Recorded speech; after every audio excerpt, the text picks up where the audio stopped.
All right, let's get started. Today, we're going to explore some really powerful ideas from Dr. S. Munirah Alatas. We'll be looking at the surprising links between violence, education, and building peace. We're even going to see how the name of a region can be a source of conflict, and how education might just be the tool we need for a more just world. So let's kick things off with this quote from Professor Wayne Gunwu, because it's a real head-scratcher. Think about it. A huge, thriving region existed for thousands of years without a single common name. Why? That one question, well, it's the key that unlocks this entire topic. Okay, here's our game plan. We're going to start by trying to define Southeast Asia in the first place. Then, we'll get into the tricky stuff, big power politics. After that, we'll unpack a really important concept called structural violence, check out some peace initiatives, and finally, bring it all home by looking at how education can help build lasting peace. First up, let's dive into the story of how Southeast Asia even got its name. It's a fascinating history, especially because for so long, this was a place that didn't have one single unifying identity. When you look at this map, it really makes you wonder, doesn't it? Do we actually need a common identity to build peace and just get along?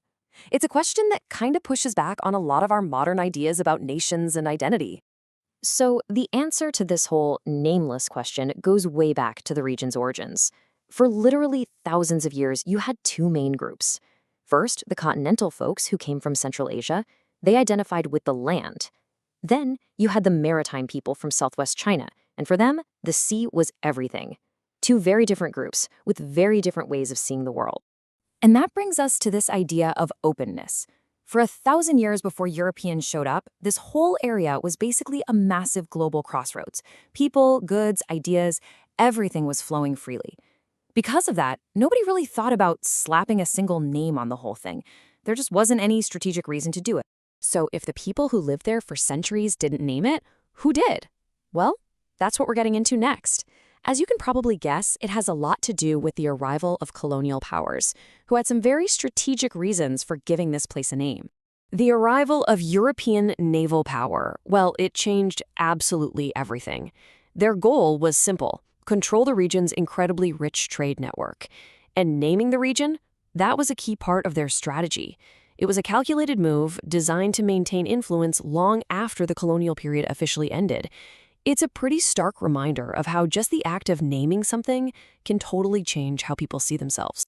The name Southeast Asia really got cemented during World War II. This joint Anglo-American command, SEAC, needed a label for their reports to cover this huge area of operations. It was purely a military and administrative thing. And you can see even they had slightly different ways of writing it, but the strategic goal was exactly the same.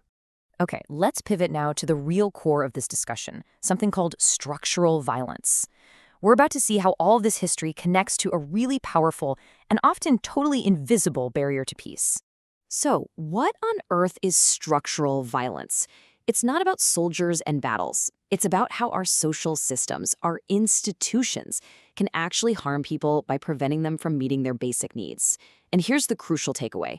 Real peace isn't just when the fighting stops. It's when this kind of violence is gone. And this is what makes it so tough to deal with. It's often invisible, right? It gets normalized through narratives that serve elite agendas. And there's no single bad guy to point to, which makes it incredibly hard to fight.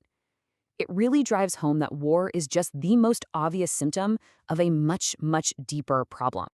And you can see this structural violence in a place we'd hope would be free of it: higher education. It's there in discriminatory quota systems, in prioritizing one kind of knowledge while calling others threatening. It's in twisting history to fit a political narrative, shutting down debate, cronyism, and even just settling for mediocrity over actual merit. Widespread corruption is another perfect example of structural violence. As Syed Hussein Alatas laid out way back in '68, it's never just one person. It's a whole system built on secrecy and obligation, usually through bribery, extortion, and nepotism. At its heart, it's about putting private gain ahead of the public good, a total violation of duty and welfare. So, with a problem that's so deep-seated, what can we actually do? Let's move on and take a look at some of the frameworks that are already out there, designed to try and build peace. One of these initiatives is ZOPFAN, the Zone of Peace, Freedom, and Neutrality. The basic idea is for ASEAN nations to get on the same page about how they deal with major powers like the US and China. That means coming to a consensus on everything from security treaties to foreign military bases to how they engage on economic and cultural issues.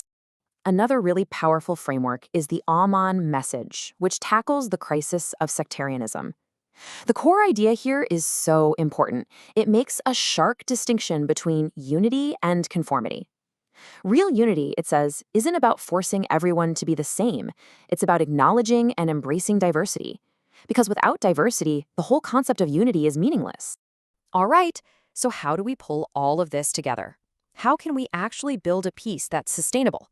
Well, as we're about to see in our conclusion, the answer might just lie in reforming the very institutions that shape how we think.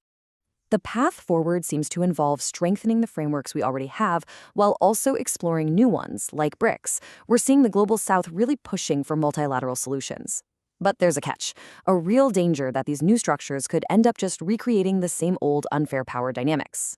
And that brings us to the most crucial point. The fight for a lasting peace has to start with education reform. We need to breathe life back into the social sciences and humanities. We need to teach the classic texts that help us understand and deconstruct the effects of colonialism. And we have to reverse what's called the zombification of our universities, this hollowing out of academia by market logic, which just reinforces the very structural violence we need to tear down. For anyone who wants to dive deeper into these ideas, this new book, Ivory Tower Reform, really lays out a compelling vision for what change could look like.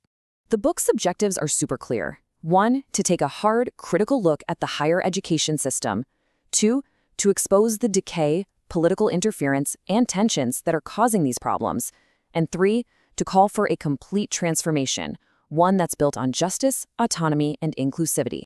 I want to give a huge thank you to Dr. Sharifa Munirah Alatas for these incredibly powerful insights. I really hope this has given you a new way to think about peace, conflict, and just how transformative education can be. Thanks so much for watching.